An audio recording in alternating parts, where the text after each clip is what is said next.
Bismillah, alhamdulillah, wassalatu wassalamu ala rasulillah. Another indicator of Allah's love and Allah's compassion and Allah's mercy is that He not only created the universe with such perfection, He did so willingly, under no compulsion. None can compel Him to do anything. None can compel Him to do anything. And there is a famous tradition in which we are told to say, "O Allah, all praise and all thanks is due to you, and all dominion belongs to you, and every aspect of goodness is at your disposal, and all affairs belongs to you."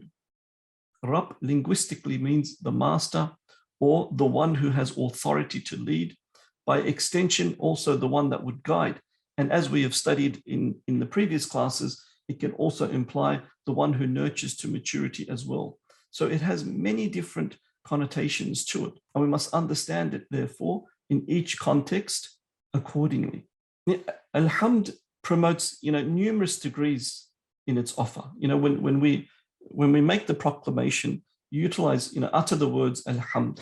And remember, we said that it should have some type of internal reaction as well. It signifies pure praise of Allah, proclaiming glories of the highest essence, declaring Allah's majesty, acknowledging Allah's majesty. It signifies praise and thanks for the giver of the greatest gifts, often invaluable. And as we just mentioned, the greatest gift of all is the gift of faith, that guidance that leads us to Him, to know Him, at least to know Him better, acknowledging that even the tests and challenges that we face is ultimately rewarding as well, particularly as our patience and our perseverance intensifies, and our resistance, our ability to suppress our lower base desires and our ego also intensifies. These are also a blessing. As long as it comes from Him, it is a blessing to us.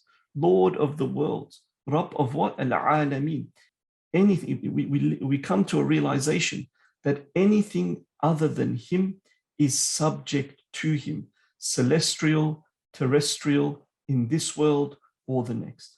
Now, when we're talking about the Lord, Rabb of what? Al-Alameen, this may induce fear in some people. Why? Because in particular, if you look at in our history, or you look at the past, the kings and rulers have generally been those that, want to benefit themselves, and they usually benefit themselves off the backs of others, in particular slaves and servants and subjects and so forth. And sometimes they commit the most heinous of crimes when they do so. So naturally what happens is, when you say that there is now a Lord, not only of a region, not only of a province, but the Lord of the universe itself and beyond, the Lord of every possible thing in existence, the Lord of anything other than Allah subhanahu wa ta'ala, as we have mentioned earlier, this may naturally induce fear in people, and hence people may become petrified as a result of that. And, if you speak to psychologists, you'll find that, some of them may suggest that you cannot truly love one that you are petrified of. And so look at the structure of the Quran in terms of its flow. We are introduced to Allah subhanahu wa ta'ala. We are introduced to the fact that He deserves all thanks and all praise. Then we are introduced to the fact that He is the master, the king, the ruler, the cherisher of everything in existence other than Him. He is the ruler. He is the master, and He is the king, and He is the Lord of all that exists. And so by equating it to the natural world, equating it to something that is tangible, something that is measurable, that may introduce a sense of fear.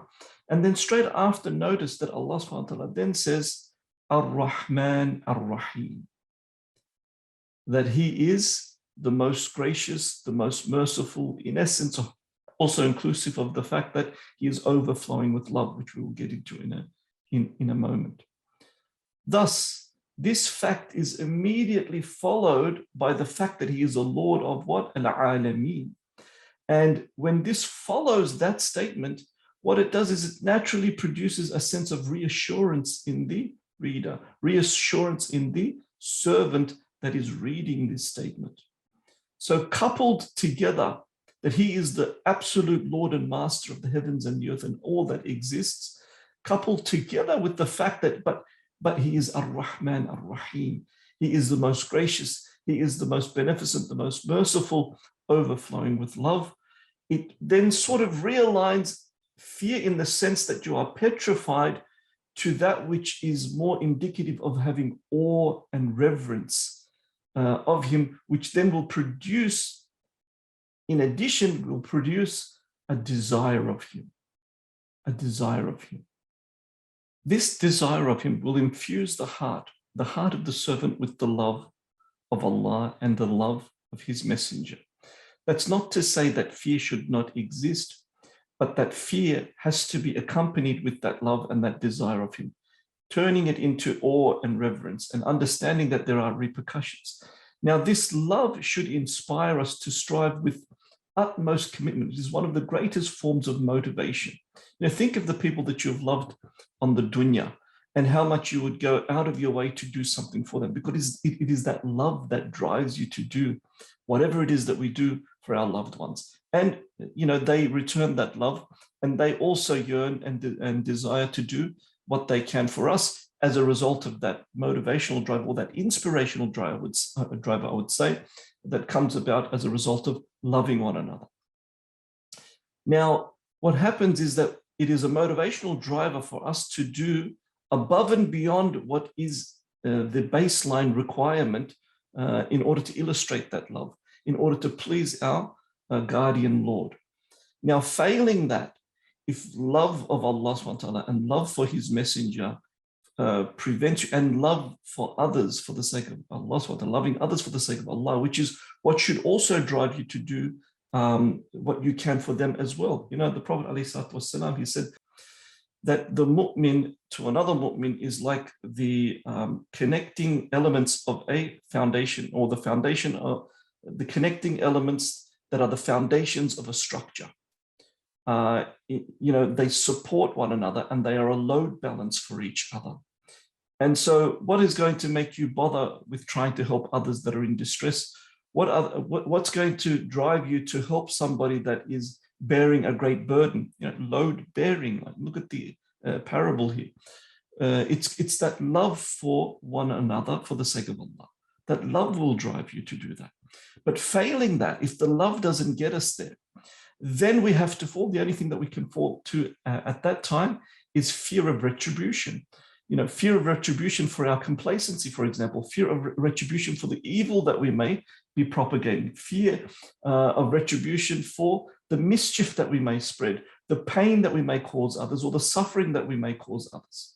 And therefore, if the love does not prevent you from doing that which is wrong, or bringing harm unto others, or taking the rights of others, then the fear of retribution, you need to fall back then on the fear. The fear may be a driver to do that for you. And so Allah subhanahu wa ta'ala is ever reminding humanity to be driven by God's grace, love, and compassion, but also reminding humanity that he will also take one to account of their evil, of their mischief. And so again, yes, Allah has a wrath, but again, we have to understand, or we have to know our Creator, not only with some of his names and attributes, but in a combination of the names and attributes that he has relayed to us, that he is As-Salam, the source of peace and perfection. He is Al-Mu'min, the guardian of faith. He is Al-Wadud, the source of tender love. He is Ar-Rahman, as we are studying in this verse. He is Ar-Rahim, the most gracious, the beneficent, the merciful, overflowing with love. But there is the reality that if we are not driven from a positive aspect, then we will be driven from the perspective of retribution. Allah subhanahu wa ta'ala reminds us in the Quran. He says, "Tell my slaves that I am ever forgiving, the most merciful, but also," in the next verse he says, "but also that my punishment will indeed be a grievous penalty."